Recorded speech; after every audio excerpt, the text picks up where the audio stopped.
Hi everybody, welcome back to school. Welcome back to Honors Geometry. If you have not already read the online learning guidelines that I posted on the Google Classroom, please do that just to familiarize yourself with how this process is going to work for our class. First thing I want to say is we're going to figure this out together. Feel free at any point, email me, ask me questions, give me feedback. This is new for me as well. And we're just going to ease into this. This week, we're going to scale things back quite a bit. We're going to try to keep the notes nice and simple. This is, bare minimum what you need to know. And then as we get a little bit more comfortable, we'll ramp it up a bit. Okay. Feel free as you're doing this to pause, rewind, watch it as many times as you need. Please make sure you are taking notes, that you're not just watching the video. We want to actually be writing these things down. And then lastly, if you have not printed the yellow packet, that's preferred. Okay, that's posted on the Google Classroom as well. Try to print that off. If you're unable to, the diagrams are simple enough for now, at least, that you can just copy them into your notebook. Okay, so get your notebooks out and ready. You're going to want a calculator out and ready. And let's start. So we ended, last time we saw each other, we were talking about radicals, simplifying square roots. We will be using that throughout this unit, so feel free to go back and review any of that if you need to. But we're going to jump into the Pythagorean theorem. Now, I am posting on the Google Classroom just a short 5-minute video I found on YouTube that has some interesting proofs of the Pythagorean theorem, several of which we would have done in class. But for now, I'm just going to ask when you find a free minute just to watch that and familiarize yourself with those. Nothing more you need to do with it than just watch. Okay, so we're going to start here, Pythagorean theorem. That's 9.1, and we're going to do its converse as well, which is 9.2.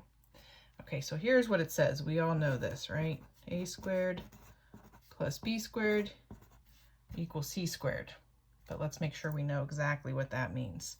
A, B, and C are the sides of a right triangle only. So that is important. This only works for right triangles. Let's go ahead and sketch one, put a right angle in there. The two perpendicular sides we call A and B. It does not matter which is which. Those can be interchanged. Those are called, oops, bear with me here. I gotta get used to what you can see on the screen. Those are called the legs of the triangle, the two perpendicular sides. And then C is always, always, always what we call the hypotenuse. That is the side across from the right angle. You can see it's across from there. It's also the longest side. That's important to know in case we come across an example where we don't have a diagram or we're unsure which side is the hypotenuse. We know it's always the largest of those numbers.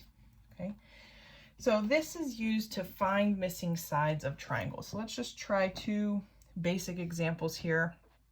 One where we're solving for one of the legs, one where we're solving for the hypotenuse, because the algebra just is slightly different between those two. So example 1, and we're just going to sketch a picture. We're not going to do any background info with this one. Let's just sketch a little right triangle. Don't worry about it being to scale. I'm going to put 5 feet for one of my perpendicular sides, one of the legs. Let's call the other one H. We will often do this to find the height of a triangle. And then the hypotenuse, we're going to label that as 20 feet in length. Okay, so in this case, you just have to make sure that when you are setting up the Pythagorean theorem, you put those sides, those numbers in the right spot. The one you really need to be careful with is this hypotenuse. So 5 and H can go in for A, and B, it does not matter which is which. 20 has to go in for C. Now, eventually, we're trying to get H all by itself. We will take a square root, but do not do that yet. Let's clean this up a little bit. So I'm going to make that 25. Plus H squared equals 400. Still not taking a square root yet. We've got to get rid of that 25. So H squared is 375. Of course, that's not the length of that side. That could not work out. So in the last step here, we take a square root. It's about 19.4 feet. Now I know we've talked about taking plus or minus a square root, but we can't have a negative side length, so we just disregard the negative. So you're welcome to make that part of your work, but in the end, of course, we want the positive one. Okay, example 2. Let's draw just a slightly different diagram here. Let's start with a rectangle. So we know we have right angles because it's a rectangle. Just going to put 2 of them in there. And let's label the sides 6 and 8. And I want to find the length of the diagonal. We'll just call it D. Okay, now this is a rectangle. I'm going to throw a 6 over here as well. So now these sides, 6 and 8, are my A and B.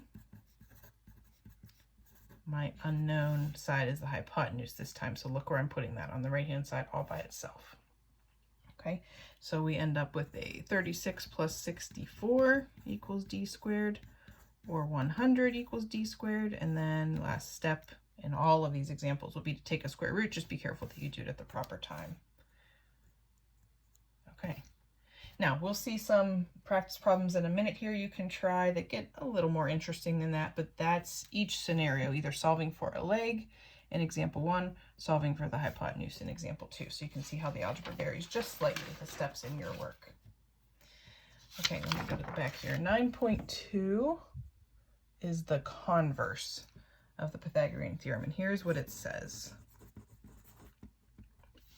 Let's say you have 3 sides of a triangle, but you do not know if it's a right triangle or not. What you can do is just, remember, reverse that order. So the Pythagorean theorem says if you have a right triangle, then a squared plus b squared equals c squared. The converse would say if a squared plus b squared does equal c squared, so you can plug the numbers in and see that that's actually true, then the triangle is a right triangle. Okay, so an example might look like, we'll call that, what is that, example 3, I guess, is a triangle with sides 3 feet, 7 feet, and 9 feet a right triangle. So we just plug them in and test it out. Now be careful where you put these. Of course, 9, if there is going to be a hypotenuse, it would have to be that. So we want to know, does 3 squared plus 7 squared equal 9 squared? I'm going to put a question mark over that equal sign for now until we figure that out. So does 9 plus 49 equal 81? Does 58 equal 81? That does not equal 81. So we're going to say no, this is not a right triangle. Later on, we'll be able to determine a little more about that triangle, but for now, we're going to just leave it at that. Keep in mind, in case you don't have these nice, neat whole numbers, we may see an example with decimals. Equal means equal, not pretty close. Okay, so watch out for that. If you get 2 sides of an equal sign that are kind of close to each other, but not exactly the same, that is not a right triangle. Okay. One thing that might make your life a little bit easier when working with the Pythagorean theorem is if you can remember some of these things that we call Pythagorean triples. It might be worth taking the time to just memorize a couple of these base triples that we call them, because you're going to see them over and over and over again. So here's an example of Pythagorean triples, side lengths of 3, 4, and 5. Now you can test those out. 3 squared plus 4 squared does equal 5 squared. This would be a 9 and a 16, which is the same as 25. So anytime you have 2 of those numbers, you can just quickly say the third, 3, 4, and 5 will always make the sides of a right triangle, as well as multiples of that. So twice as big as that, 6, 8, and 10, or 3 times as big as that, 9, 12, and 15, etc. That list could go on. This is what we call the base triple. Another one that we'll see pretty often is 8, 15, 17. Okay, you can test those out in the Pythagorean theorem. They do make a right triangle, but so do multiples of that. So if you had 16, 30, 34, okay, these are just ones that you might want to recognize. There's nothing you really have to do with this other than use it as a time saver for yourself. Okay, some other really common ones, let me just list a few more. 5, 12, 13 is a really common one we'll see throughout this unit. And 7, 24, 25. Okay, I'm just going to give you those for now. There are quite a few more. There are 16 base triples where the hypotenuse is less than 100. And then there's another like 30 or so between 100 and 300, but these 4 here that I gave you are the most common ones that we'll see. Okay, I'm going to ask you in just a minute to pause this video. Try a couple practice problems on your own. So let me write them out here. We're going to do in the yellow packet 9.1, just the odd ones on there, 1 through 9 odd, just some pretty straightforward Pythagorean theorem problems. And then in 9.2, still the Pythagorean theorem, but you see how the converse is used. Let's just try 1 to 7 odd. Okay, so if you haven't already, pause this now. If you can print out that yellow packet, I think that's the easiest thing for you, because we'll be using that quite a bit. If not, it's okay, just copy down the diagrams if you need to be writing on them, or just do the work on a separate piece of paper. Okay, all right, so go ahead and try those. When you come back, you can turn this video back on. I'm going to put the answer key up here, and you can take a couple minutes to check your answers. Okay, so let's make sure you can see what you need here. This is 9.1. You just had to do the odd, so I have a couple others in there that you didn't have to worry about. Okay, pause this if you need to, so you can check your answers, check my little bit of work that's there if that's helpful.